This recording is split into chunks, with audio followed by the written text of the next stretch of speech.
حضرت عبداللہ بن عمر رضی اللہ تعالیٰ عنہ بیان کرتے ہیں، رسول اللہ صلی اللہ علیہ وآلہ وسلم باہر تشریف لائے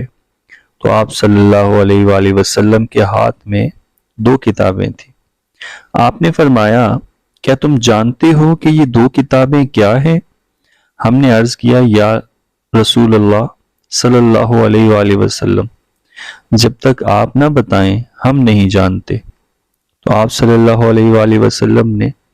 اپنے دائیں ہاتھ والی کتاب کے بارے میں فرمایا، یہ کتاب رب العالمین کی طرف سے ہے، اس میں جنتیوں، ان کے آباء اور ان کے قبیلوں کے نام ہیں، پھر ان کے آخر پر پورا حساب کر دیا گیا ہے، لہٰذا ان میں کوئی کمی بیشی نہیں کی جا سکتی۔ پھر آپ نے اپنے بائیں ہاتھ والی کتاب کے بارے میں فرمایا،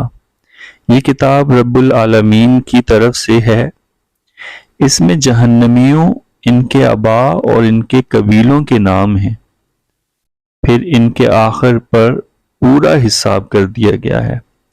لہٰذا اس میں کوئی کمی بیشی نہیں کی جا سکتی۔ تو آپ کے صحابہ نے عرض کیا،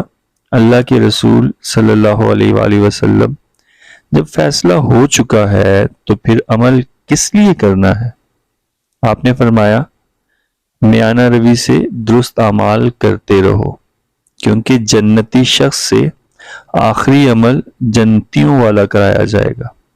اگرچہ پہلے اس نے کیسے بھی عمل کیے ہوں، اور جہنمی سے آخری عمل جہنمیوں والا کرایا جائے گا، خواہ اس سے پہلے اس نے کیسے بھی عمل کیے ہوں۔ پھر رسول اللہ صلی اللہ علیہ وآلہ وسلم نے اپنے ہاتھوں سے وہ کتابیں رکھ کر فرمایا، تمہارا رب بندوں کے معاملے سے فارغ ہو چکا، بس ایک گروہ جنت میں اور ایک گروہ جہنم میں جائے گا۔